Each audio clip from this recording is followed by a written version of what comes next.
Hey, Cub fans. Welcome back to Cubs 24/7, where Randy talks Cubs. Cubs took the second game of the doubleheader 5-3 over the Marlins, and we sure needed it. And there was a time in this game where it wasn't really looking good. We were down 3-1 going into the bottom of the sixth, and we just had one hit.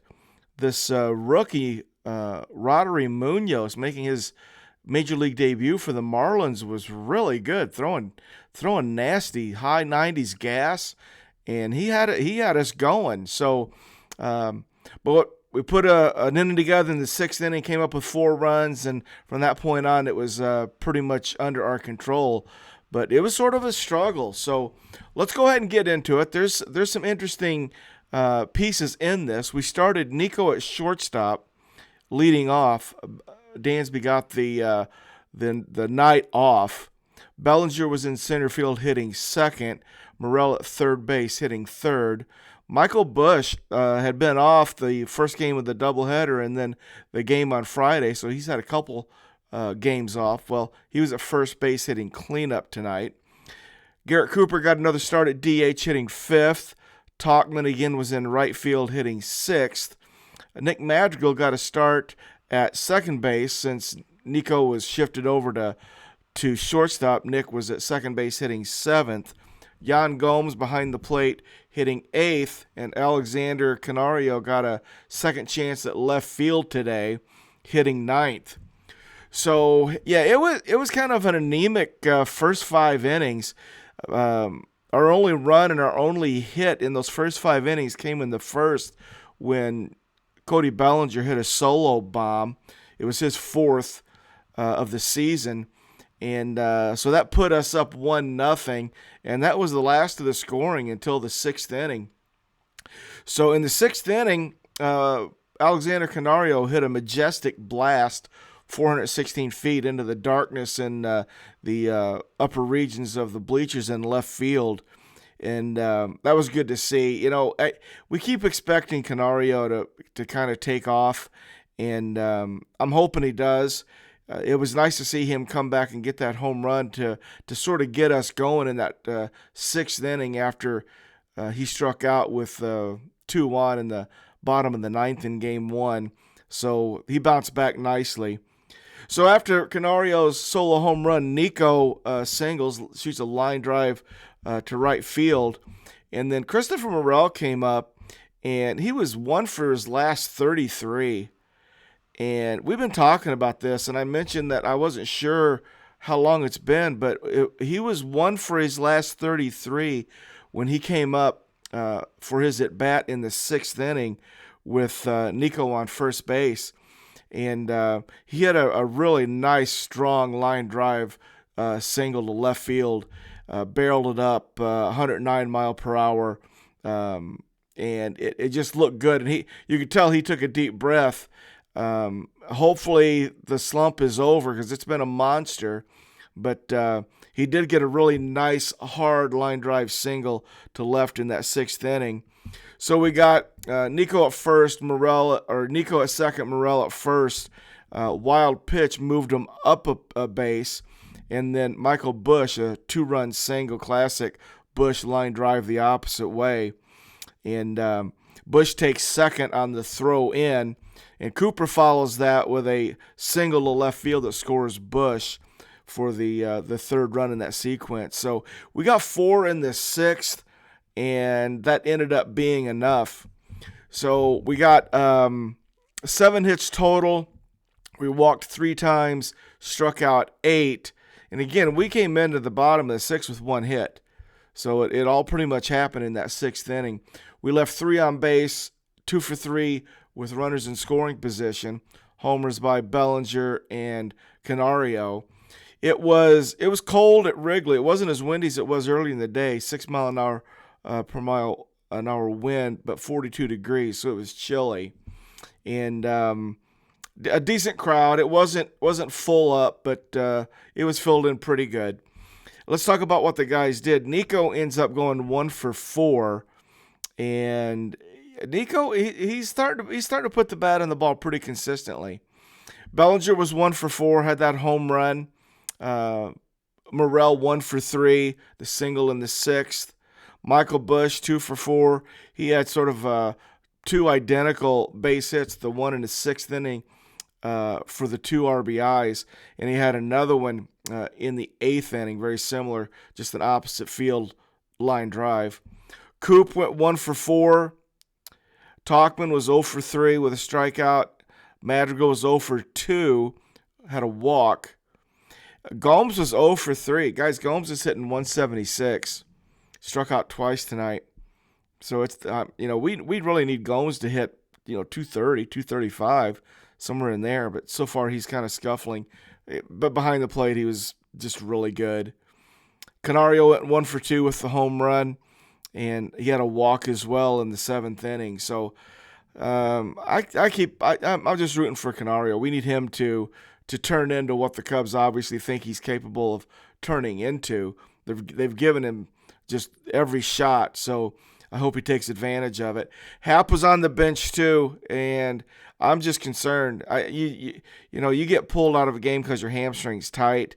You're probably not playing tomorrow. And what is tight? Is it restrained? I don't know.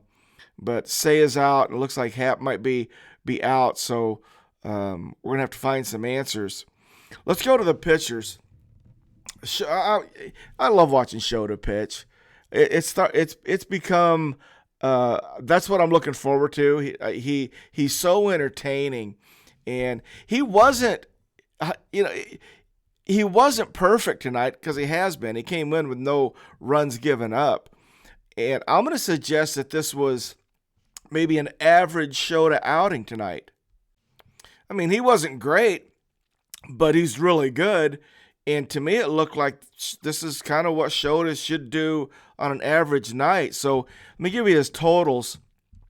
Shota went 6 innings, gave up 5 hits and 2 earned runs. He didn't walk anybody, had 5 strikeouts through 92 pitches, 64 of them for strikes. So he wasn't pinpoint control, but he had several good innings. In the first inning, he goes 1-2-3, ground out to second base, pop up to second, and a strikeout for a 12-pitch first inning.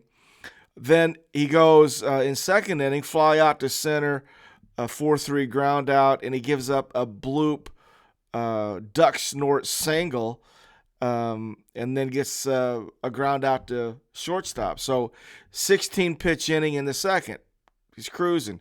Third inning, 11-pitch third inning, ground out to short, fly out to right, and a 3-1 ground out. So first 3 innings, he was cruising. Again, not pinpoint. Like his fastball wasn't just hitting the spot regularly, but he was mixing his four-seamer, his split, and his curve. That's just a great combination. And as I was watching him throw the four-seamer, and how this ball moves and how it's just so difficult to hit, and it reminded me of sort of what Justin Steele has in a fastball. It's not 98 miles an hour, but it's hard to hit. It's got special movement. So I found that to be very interesting. And, of course, he's got the curveball, but he also has that split finger. So it started me thinking, our 3 lefties, Wicks, Steele, and Shota, sort of have all that in common, and I think it's good for them to watch each other, because I feel like they could maybe mimic what each other's doing. So Shota's 3-pitch mix was really good. Of course, he leads with the four-seamer, and then probably through the split, probably a little bit more than the curve tonight. But all 4 were really good pitches. He gets into a little bit of trouble in the 4th inning, gives up 2 runs, but only 1 was earned. He starts the 4th with a strikeout, and then Nico makes an error at shortstop. Just a ball he should have handled. It was a line drive, but a little bit of a humpback liner that hit probably 6-8 feet in front of him, and he just didn't catch the hop for an E6. Then followed by an RBI double, and then an RBI single until they got out of it with a 6-4-3 double play. So gave up 1 earned run in the 4th inning, 17 pitches in that inning. In the 5th Fifth inning, gives up a leadoff single, then gets out of it with a pop-up to shortstop, fly out to center, and a ground out to short. 15-pitch inning, so nothing to that one. And then he gives up another run in the sixth inning. He just goes strikeout, solo home run, and 2 strikeouts. So he strikes out the side in the sixth inning, but gives up a solo home run in the midst of that.